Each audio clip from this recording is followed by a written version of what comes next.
भारत गौरव आचार्य श्री पुलक सागर जी गुरुदेव के प्रवचन और लेटेस्ट धार्मिक भजन व कार्यक्रम निशुल्क देखने व सुनने के लिए हमारे YouTube चैनल जीन शरण मीडिया को आज ही सब्सक्राइब करें। सबने भगवान महावीर को याद किया, उनके संदेशों को याद किया, लेकिन मैं कहता हूं महावीर को याद करने से पहले हमें उसे भी याद करना चाहिए जो महावीर को इस धरा पर लेकर आए थे, राजा सिद्धार्थ और माता त्रिशला, जिन्होंने ऐसा हमें देवता इस धरती को सौंपा, ऐसा अमृत वृक्ष इस धरती को सौंपा, जिसकी छांव में 2600 वर्ष के बाद भी हम एकता के साथ यहां पर बैठे हुए हैं। महावीर आज भी हमारी हृदय की वेदियों पर विराजमान है। मंदिर के संगमरमर की वेदियों पर महावीर नहीं होते हैं। यदि मात्र ईंट पत्थर के मंदिरों में महावीर होते तो नासिक में इतने लोग बैठकर आज धूप में सड़कों पर नहीं चल रहे होते। महावीर हमारे हृदय में बैठे हुए। कौन कहता है महावीर हमारे हृदय में नहीं है? हृदय में है, हमारे चिंतन में है, हमारे सोच में है, हमारे विचार में है, हमारे व्यवहार में है, हमारे आचरण में भगवान महावीर हुआ करते हैं। लोग पूछ रहे हैं कि समाज की एकता, समाज की एकता, समाज की एकता। मुझे लगता ज्यादा वो एकता चिल्लाने से भी हम अनेक हो गए हैं। कभी कभी दुर्घटना हो जाती है। अरे जब हम एक हैं तो हैं, अब बार बार काहे को बोलना? कोई लड़का अपने बाप से बोलता है रोज रोज कि तू मेरा बाप, तू मेरा बाप, तू मेरा बाप, तू मेरा बाप।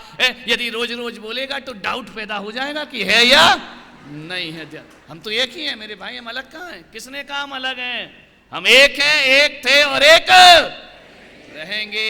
एकता का कोई जीवंत प्रतीक यदि यहाँ पर दिखाई देगा तो मैं महावीर भगवान के जन्म कल्याणक पर बहुत बहुत आशीर्वाद और दुआएं देता हूं। शोभा ताई धारीवाल, जिन्होंने अपने पीहर से दिगंबर धर्म और ससुराल से श्वेतांबर धर्म में विवाह किया, ये एकता और क्या होती है? रोटी बोटी व्यवहार, इससे बड़ी एकता क्या होगी? मंच की एकता को एक नहीं कहा जाता है। जहां हमारे संस्कार एक होने लगे, जहां हमारे व्यवहार एक होने लगे, एकता का इससे बड़ा प्रतीक और मैं नहीं समझता कि कोई दूसरा हमें दिखाई देगा।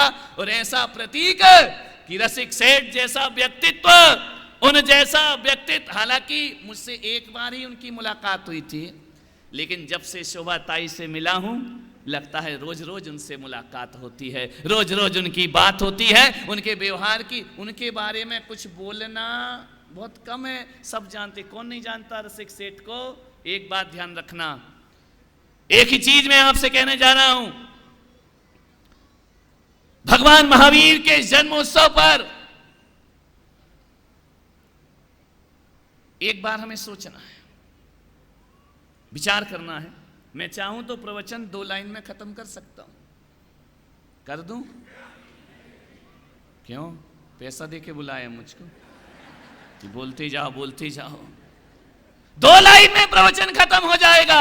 पवन जी खड़े हो जाओ। तुम्हारे जेब में कुछ है या दिगंबर हो? पैसा ऐसा है, निकालो ना। चाहिए? आज मुझे पैसा चाहिए। लाओ। नहीं है? नहीं है? मैं भी ऐसे ही, तुम भी ऐसे। अरे 500 का नोट तो होगा, 1000 भी नहीं। स्वाति कुछ तो दे दिया करो बेचारे को, विचार करिए। किसी के पास 500 रुपये हो? है क्या? लाओ, इधर लाओ, मुझे चाहिए। लेकर के आओ। नहीं, 5 करोड़ मांगना है तो शोभा ताई को बुलाना पड़ेगा। मैं तो 500 रुपये मांग रहा हूँ। इधर आओ, इधर आओ, इधर आओ। क्या यार पवन, तुमने कर दिया आज बेड़ा गर्क हमारा। नहीं, हमको नहीं चाहिए। वहीं खड़े रहे। 500 का नोट जरा पब्लिक को दिखाओ। दिखाई दे रहा है? 500 का नोट दिखाई दे रहा है? दिखाई दे रहा है? करना मत जो मैं बोलूं, सुनना बस है। इस 500 के नोट के यदि 4 टुकड़े कर दिए जाएं, कौन लेना चाहेगा? बोलो, कोई लेना चाहेगा? करना मत मेरे भाई, नहीं तो तू फाड़ के ही दिखा दे। इस 500 के नोट के यदि 4 टुकड़े कर दो तो इसकी कोई कीमत नहीं रहा करती है। ये 500 का नोट, एक बात याद रखना, जमीन पर भी गिर जाए तो कीमत देगा। ये 500 का नोट धूल पर भी गिर जाए तो कीमत देगा। ये 500 का नोट गंदी जगह भी गिर जाए तो अपनी कीमत देगा। ये 500 का नोट यदि मोड़ भी दिया जाए तो भी कीमत देगा। लेकिन जिस दिन 500 का नोट फट जाएगा फिर वह कीमत नहीं देगा। हमारी समाज भी महावीर के 500 का नोट है, जिस दिन फट जाएगी उसकी कोई कीमत नहीं रहेगी, उसे कोई लेना नहीं चाहेगा, कोई उसे अपना, बस रख लो नोट, इतना ही काम था, इतना ही था, जाओ, है ना। तुम क्या समझे कि हम इनकम टैक्स ऑफिसर हैं, काला जी हैं, जीएसटी काट लेंगे, बैठ जाइए। 500 का नोट यदि फट जाता है, फटा हुआ नोट, तो फटी हुई समाज अपनी कीमत खो दिया करती है, ध्यान रखना। उसकी कोई मूल्य नहीं होता, उसकी कोई कीमत नहीं हुआ करती है। एक रहो अनेक रहो, मान्य हो गया प्रवचन खत्म। अब क्या बचा है? हो गया, अब समझ गई समाज क्या कहना चाह रहे हैं। भगवान महावीर जिन्होंने जिए और जीने दो का सिद्धांत दिया हमें, जिन्होंने हमें अपरिग्रहवाद का सिद्धांत दिया, अहिंसा का सिद्धांत दिया। धन्य है राजा सिद्धार्थ जिनकी लोकप्रियता धरती पर नहीं स्वर्ग के देवता भी जिन्हें प्रणाम कर रहे हैं, जिनके आंगन में झुंड के झुंड देवी देवता चले आते हैं आज के दिन। किस लिए? उनसे पैसा नहीं चाहिए इंद्र को, उनसे दौलत नहीं चाहिए इंद्र को, उनसे कुछ नहीं चाहिए, केवल अपने भावों की अभिव्यक्ति करने के लिए देवताओं के झुंड आज कुंडलपुर नगरी में राजा सिद्धार्थ के दरबार में गए। लोकप्रियता अर्जित करो। कौन है जो लोकप्रिय होना नहीं चाहता है? जो कहता है मुझे लोकप्रियता नहीं चाहिए, वो सबसे ज्यादा झूठ बोला करता है, ध्यान रखिए। लोकप्रिय होना कौन नहीं चाहता? कौन अपनी पब्लिसिटी नहीं चाहता है? हम भी चाहते हैं, हम नहीं चाहते तो 1 घंटा गला काहे को फाड़ते अपना, ध्यान रखिए। लोकप्रिय होना हर कोई चाहता है, आप भी चाहते हैं लोकप्रिय, और होना भी चाहिए। बदनाम कौन होना चाहता? बदनाम कौन होगा? बदनाम होने की जरूरत नहीं।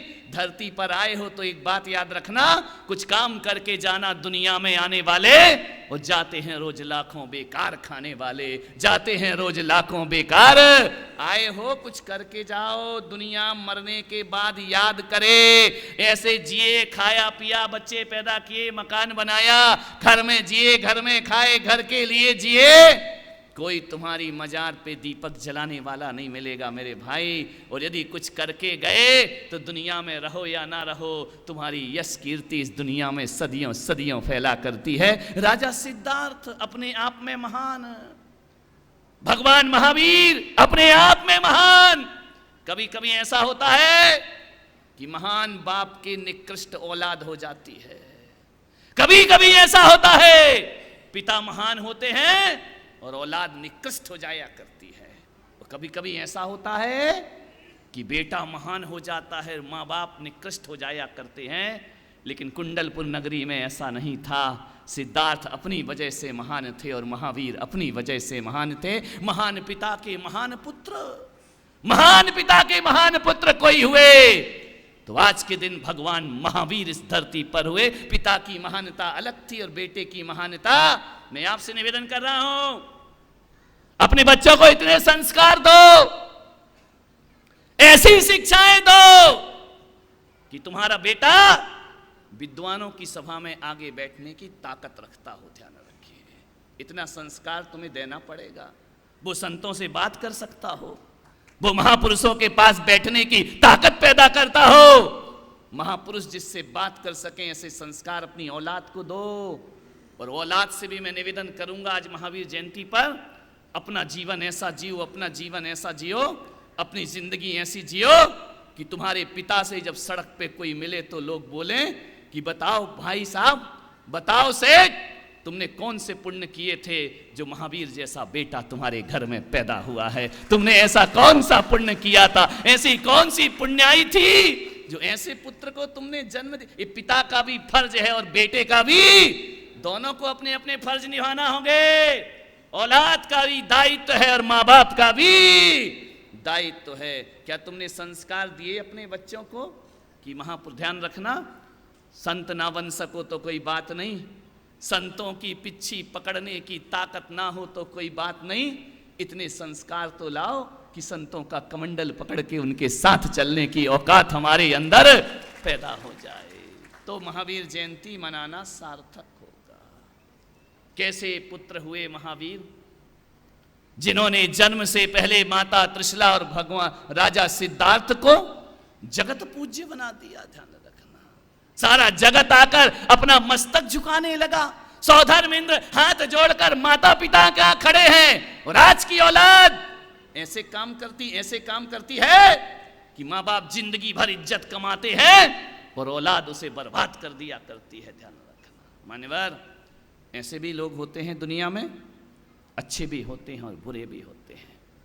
मैं महावीर जयंती पर केवल आसमान में बैठे महावीर की बात नहीं कर रहा हूं, मैं इस धरती पर बैठे हुए महावीरों की बात कर रहा हूं। ध्यान रखना, मुझे आज खुशी है कि हम भगवान महावीर का जन्म कल्याणक मना रहे हैं, उनके प्रति आस्था रखे हुए हैं, लेकिन मुझे आज दुख है कि हम उनकी जय जयकार तो कर रहे हैं लेकिन उनको स्वीकार नहीं कर रहे हैं। ध्यान रखना,